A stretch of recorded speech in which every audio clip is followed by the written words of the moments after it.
Last time on Asagao Academy, we spent some quality time with Satchel Drakes himself, the man of the hour. And also, we found out the tournament's still on the table, so we're doing it. Hiya! Anyway, the next night, I was still working as I prepared for bed. Are you not going to sleep? No, I think I need to finish this paper. I want to get it all done tonight. She made a face. For a second, my heart stopped. Did she know what I was planning? I still don't get why we need to know the anatomical proportions of Goombas. Yeah, me neither. It's like this mushroom head thing, and thank goodness. And vampire teeth. Good night. Well, don't stay up too late. I won't. She crawled into her bunk and under the covers. In no time, she was fast asleep. I waited a few minutes to ensure she wouldn't wake up, tapping my pencil idly against my desk. I hadn't told her what I was going to do. I hadn't told anyone, but going out after curfew wasn't really that big a deal. Okay, that was a bold lie. If I got caught, I'd be in serious trouble, but that didn't matter. Satch was spending every day in that library and in the Norwoods Club trying to clear our names. There wasn't much I could do to help him there, but surely no one would mind if I did a bit of stupid on my own. When I was finally sure mine was asleep, I slipped out of our room. Luckily, I didn't run into anyone on my way out of our dormitory. I think Mimi would have a goddamn field day knowing about this. No one was supposed to be out past 9, so it wasn't a big surprise, but no one was roaming the hallways either. I stepped into cold night air and took a deep breath. A slight wind blew through the campus, raising goosebumps against my skin. Shivering, I headed towards Poppy Hall. There was no way it'd be light in the clubroom during the day, but at night... My footsteps echoed across the walkways. There wasn't a single soul around me, and hardly any light. Since people weren't supposed to be out after dark, the lampposts were few and far in between. If I were attacked, no one would notice. Shaking my head, I sped up. In no time, I made it to Poppy Hall. I crept into the hallway. Still silence encompassed the entire building. Suddenly, I was seized with a fear I never experienced during the day. It was so quiet, so still, so empty. Now I understood why people thought abandoned schools were haunted. They were creepy as hell. I crept around the corner past Science Lab and to the back of the building. Norwood's club room should be right here. Crap, no! It was locked. Stupid. Of course it'd be locked. There's stuff in there people could steal, and of course a teacher would lock it. Now what? Must I go back empty-handed? Stupid Hana. I should have prepared for this. I heard a noise in the distance, so my heart stopped. Footsteps. Is it Solid Snake? Here come to claim us? Someone was coming. Panicking, I searched around myself for a place to hide, but I was in the middle of the hallway with nothing but lockers and windows. I was trapped. Oh no, is this a recreation of the Flower Moses incident? Oh no, god damn it. Cringing, I closed my eyes. But Colonel, why am I a magical schoolgirl? The footsteps came closer. Closer. They stopped in front of me. No one said anything. Hesitantly opened my eyes. Mr. Saitomo! Are you Colonel? No. ... He looked past me to the classroom door. Did you forget something? Yes, I left my math book inside. He nodded and pulled out a giant ring of keys. With a flick of his wrist, he motioned me aside. I shifted and he unlocked the door. He pulled the door open and gestured me inside. Hurry up, please. Deciding not to ask, I scurried inside. The clubroom was much the same as I remembered it. I wanted to take a peek around, but now that Mr. Saitomo was here, I decided it was better not to. Despite the Shadow Kitty Moses instance over there. Still, there was one place I could look. I went to the back of the room where the large metal closet rested. Please don't be locked. It's unlocked! I pulled the door open and looked in. At the top were stacked a few boxes of miscellaneous items. Was that a skull and crystal ball? Never mind. Below, where the boots once stood, was an empty shelf. I sighed. I was about to leave empty-handed when I remembered I needed a math book. Turning back to the locker, I pulled a random book out of the closet. Their boxes of junk came in handy, and was about to close the door when I noticed something. There was a dent in the bottom of the closet, just under where the boots once stood. But it's made of metal. Was that there before? I kneeled, ran my hand across the dent. Something heavy must have fallen into it to make this one this large. Something heavy and angled, something hard to carry. The boots! Now that I thought of it, the boots were made of solid gold. Of course they would be heavy. Heavy, unwieldy, and hard to carry. Whoever took them couldn't have taken them far, that was sure. And if they didn't have access to their club room in the day, they must have gotten in the way I just did. Or they must have stolen the key themselves. But they would have done it at night, and then there was no way they could carry the boots all that way without getting tired or caught. Which meant they were still in Poppy Hall? Miss, are you finished? Yes, sorry, I'm coming. Tucking the book under my arm, I closed the door and headed out of the classroom.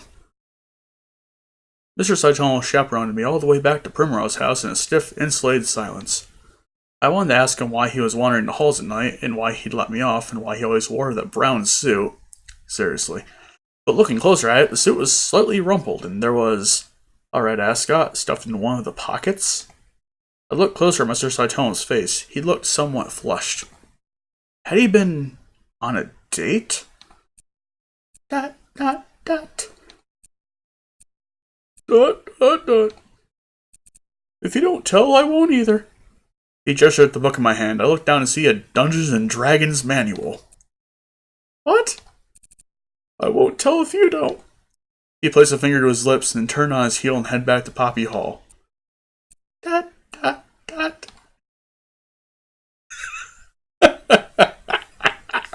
Whose book was this?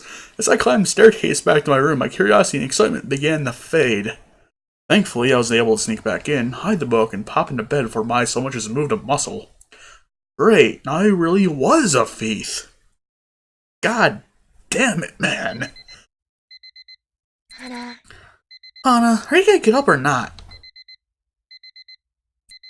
Ugh. I squinted into the early morning light. If you don't hurry up, you'll be late. How long did you work on an essay anyways? Essay? I blinked at her. Now I remember. Flower Moses. Whoa, we really are out of it. Don't deal well with no sleep, do you? Come on, get up. She flung my blankets off me. The cold air rushed in around my body. I curled into a tighter ball. Yeah, 15 minutes or I'm leaving without you. I sat up. Memories of the night before rushed back into my head. Mr. Saitomo, the book, and the dent, and, liquid Hana. I got ready for school, speeding through my routine and grabbing something from our mini-fridge, tied me over until lunch. Ready to go? Yeah. By the time we made it to Poppy Hall, I felt much less groggy. My hypothesis about the boots came back to me, and without thinking, I mentioned it to Mai. Hey! You know, Mai, the boots were made of solid gold. She turned to me in mild surprise. Yeah? So? Where's this coming from? I was just thinking, they'd probably be heavy, right? It'd be too hard for someone to sneak them far from where they were taken. You think they're still in Poppy Hall? There was a gasp from behind us. Mai and I whirled around. Walid, fabulous as he, was standing less than a foot away, staring at us with wide eyes. Is something wrong? Huh? Huh? No, I didn't mean to startle you guys. I just fell asleep. What? You fell asleep? But you were walking. Ah. Yeah, I know. Happens all the time, actually. We just stared at him. He glanced around as if looking for a way out. Well, it was nice running into you guys. Haven't seen you in a while. We should catch up sometime, but I've got to get to class. Bye. Bye. Walid walked past, giving us a wide berth, hands in his pockets. That was really weird. Do you think he heard us? I think so. It was really suspicious regardless. I never heard of Walid falling asleep while walking. Me neither. That is a weird circumstance to fall asleep, isn't it? We looked at each other, an idea forming the space between us.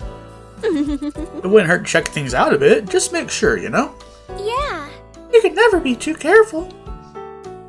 Just like that, we agreed. We'd wait until everyone was at lunch. Then, we'd do a little investigating.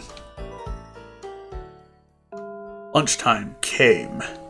As everyone crept out of the classroom, Mai and I stayed behind, refusing to make eye contact with anyone.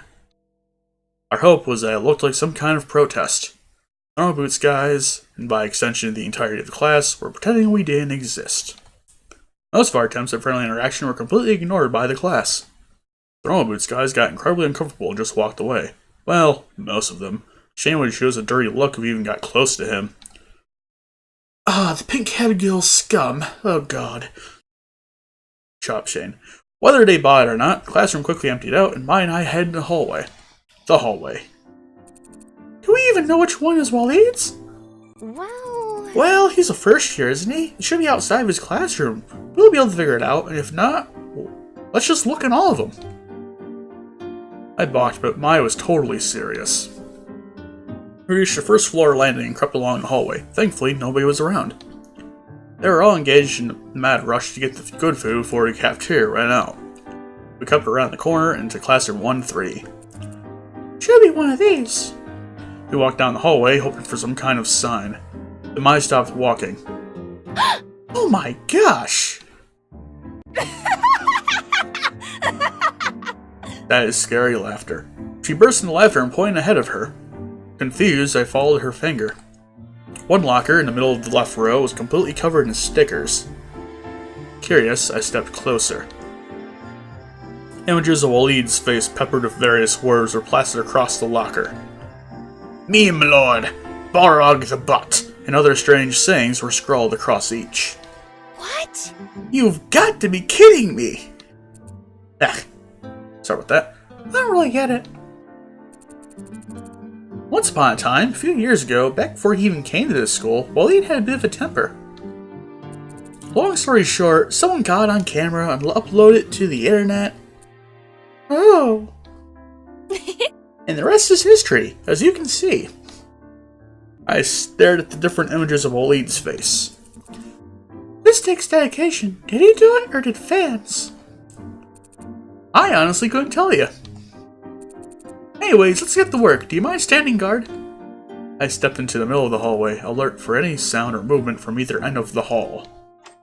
I fiddled with the handle on the locker, sticking something inside the metal. In a few minutes, the door was open. When did you learn how to do that? I was a rich kid growing up. I had to learn a trick or two just to get out of my house. Your parents didn't let you out of your house while you were growing up? She made a face at me. I opened the locker door. No, never mind, it was just open. What in the name of... I leaned over her shoulder to see what she was looking at. Waleed's locker wasn't empty like mine and Mai's were, but there were no books inside. Instead, a litter of Barbie CD-ROM games were splayed across the top and bottom shelves. Oh no. And then, in the center, on the meant for a jacket or coat, was a fluffy pink and white suit. What? What the heck? I reached out to touch it. It was soft, and there was silken petticoats underneath the shorts. My guess was the ensemble would hit Waleed somewhere in the mid-thigh region, and the pants would fluff up like a bonnet.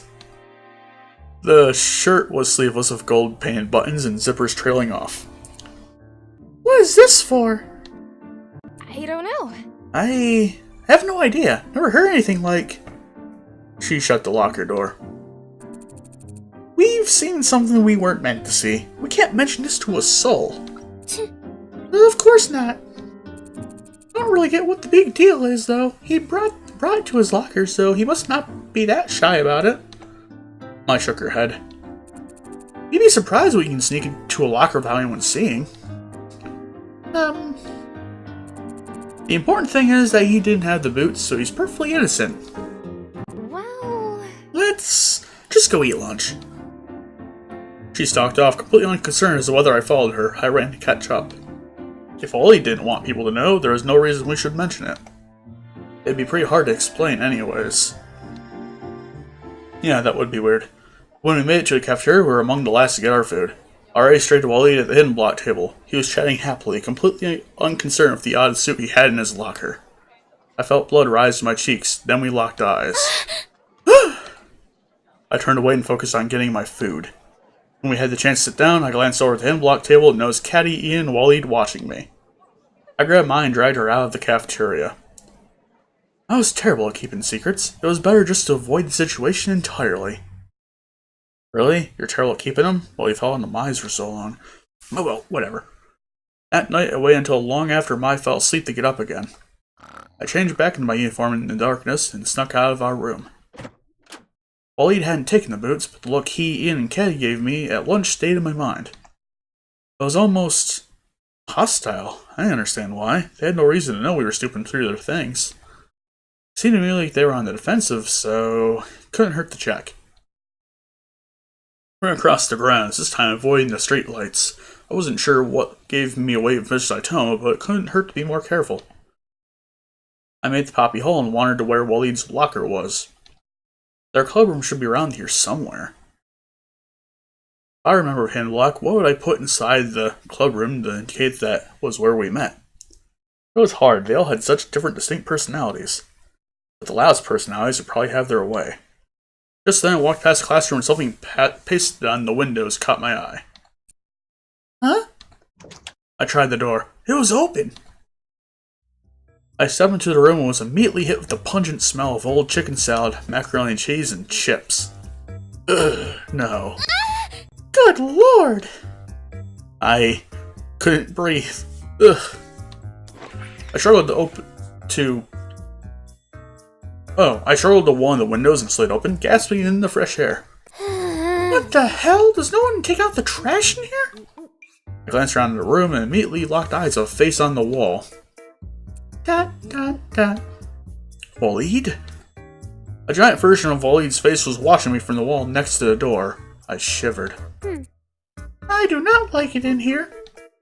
Turning away, I caught a note on the blackboard. I'm not taking out the trash anymore. Please learn to do it yourselves. Jeff. Me neither. Love, Caddy. Just below were a bunch of scribbles that looked like an argument about who could and could not take care of themselves, with different colors of chalk scribbling out each other's sentences. I explained that. I shook my head and began searching the desk in the room. Most are empty, but...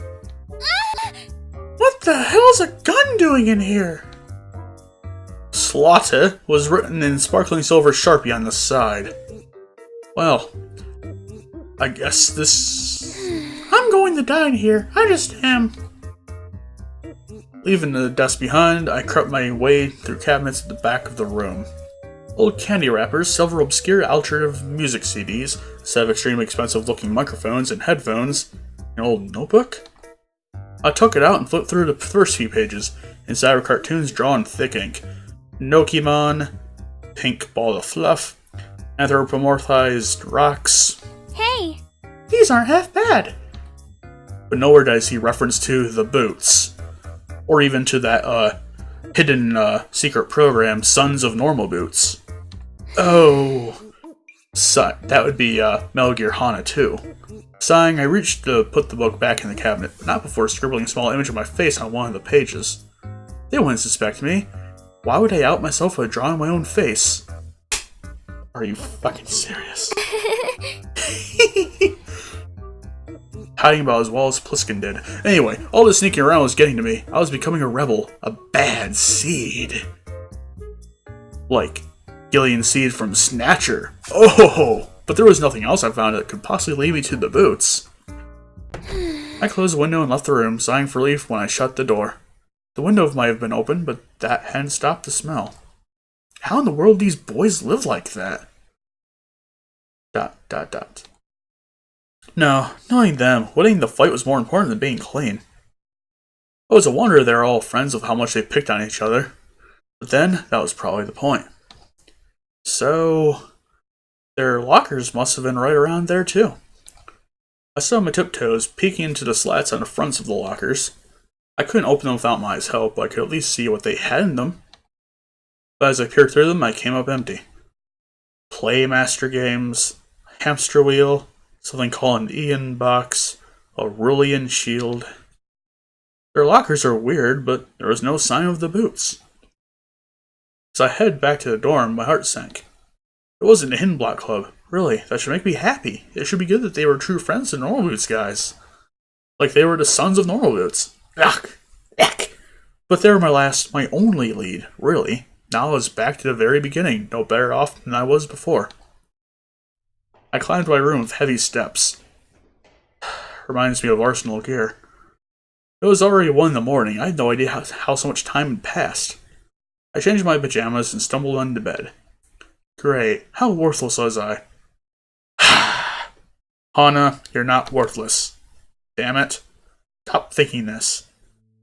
I stared at the book in front of me. I was supposed to be reading, following along with what Miss Shizuka was teaching. Instead, I yawned. The words blurred together in front of me, talking about how a badger made of honey once befriended the 13th cat of the zodiac. I had an even harder time getting up this morning. I didn't think just a few days of less sleep would affect me so much, but they definitely did. I yawned again.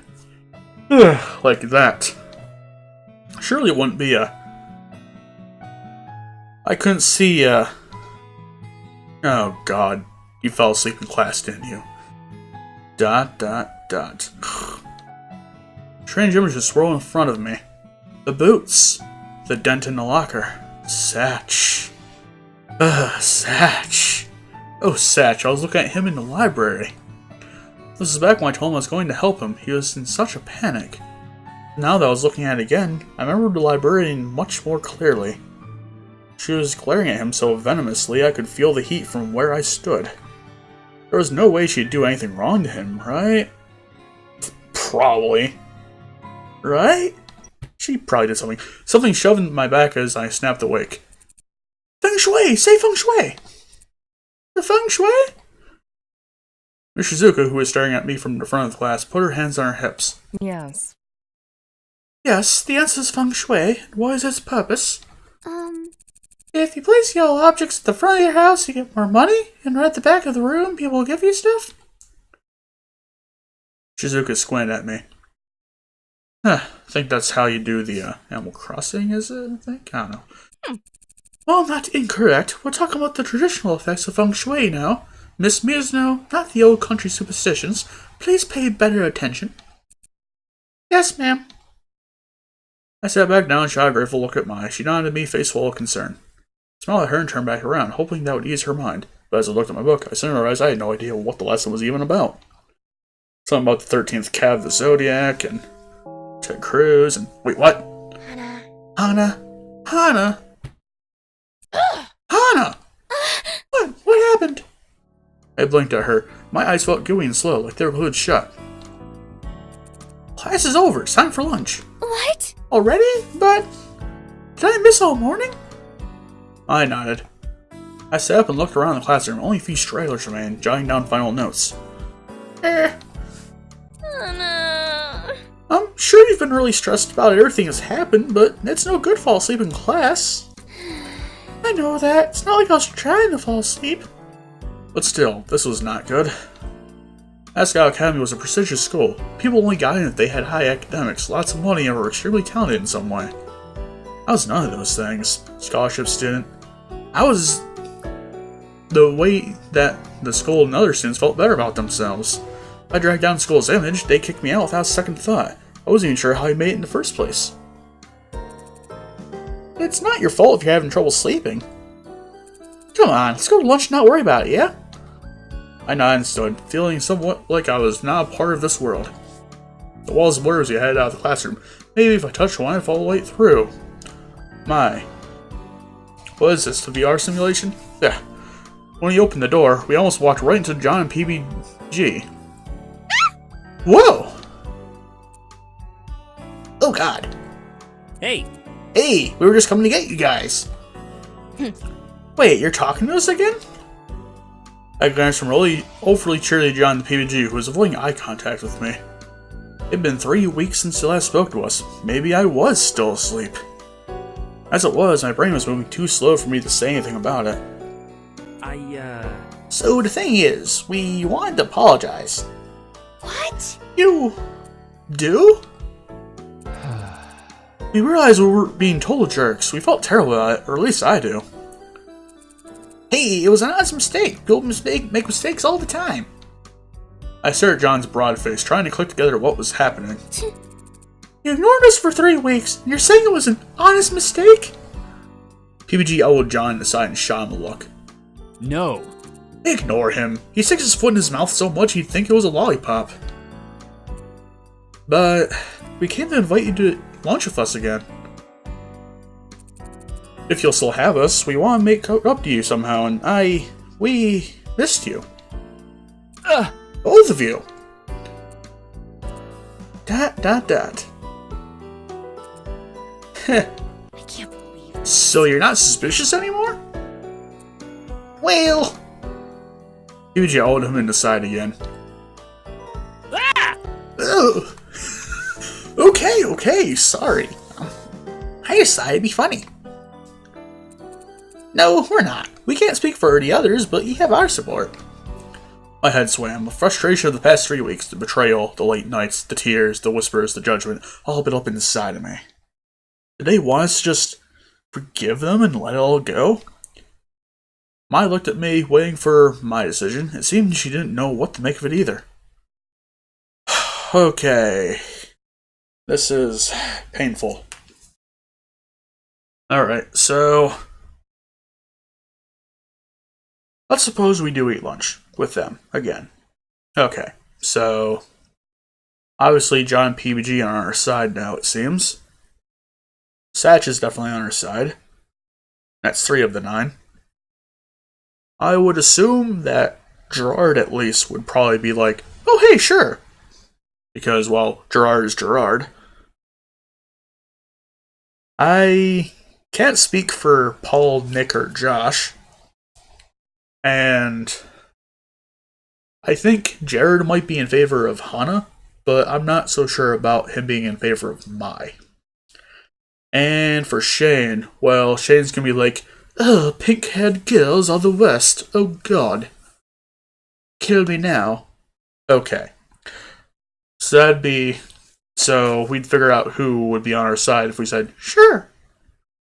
But if we say, no thanks, well, I think that would also be justified because, well, I don't think I'd want to sit with a group that didn't completely want us there or something. So, I'm thinking we're going to go with, no thanks. I smiled and shook my head, trying to let them down as politely as possible. This is way too sudden. I couldn't just get over everything that happened immediately. Maybe that made me a bad person. Maybe that meant I held grudges. I couldn't just forget what happened, even though part of me wanted to be friends with them again, even though part of me missed them. I understand. But the invitation stands if you change your mind. I nodded, then turned and left. I hoped the short walk would help me clear my mind and get rid of the sleepy haze that settled over me.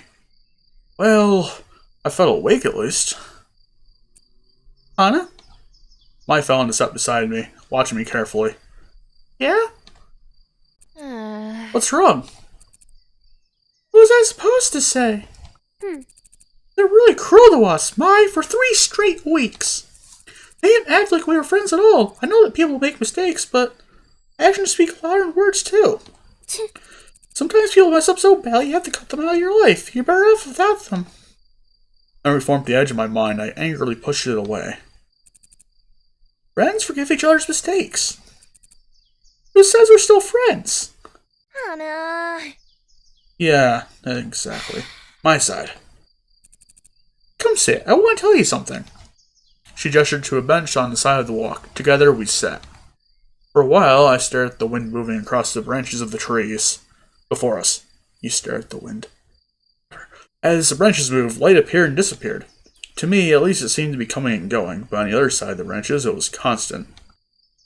I was trying to figure out what symbolic meaning that had for me with my side again. The Norwoods Club has been through a lot. You're not the first person they tried to invite to their club. They have a lot of trouble with... well, people want to take advantage of them. A surge of guilt flooded me. I wasn't. I know you weren't, but they don't know that. It's really hard for them to make friends. Even when someone doesn't want to use them, they can be blinded by their popularity or, let's face it, crazy good looks. General relationships aren't formed that way, and they have all been badly burned at least once. So if they reacted harsher than most people would, I'm sure it wasn't personal. Not really. They were probably trying to protect themselves. I wanted to respond, but I couldn't seem to find the words. Instead, I found myself returning to the first few days that came to Asagao. Why had I wanted to befriend the Normal Boots Club in the first place? Why was I so desperate to join? I had nothing more than a passing interest in video games at the time. But...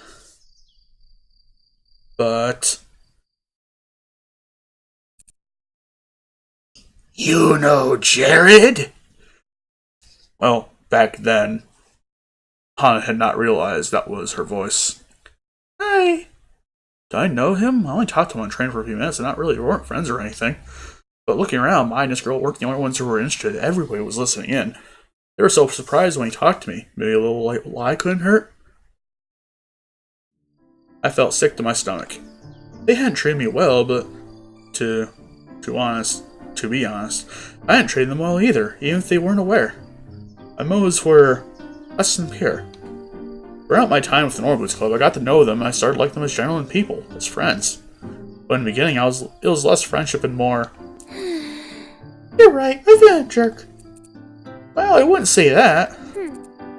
I would. I'm no better than they are. I'm not sure I follow. I stood up. Come on, we have somewhere to be. By the time we reached Normal Boots Club table, lunch was nearly over. I stood over a table, breathing deep. Yeah! Hana, did you come to eat with us? No, I came to apologize. You? Seriously. I wasn't thinking about it from your perspective. Of course you'd be suspicious of me. You haven't known me for that long, and... people can do awful things to each other. I'm sorry I'm so angry about it. Hana. No, we're sorry. You've grown suspicious over time, and you do not deserve that. Yeah.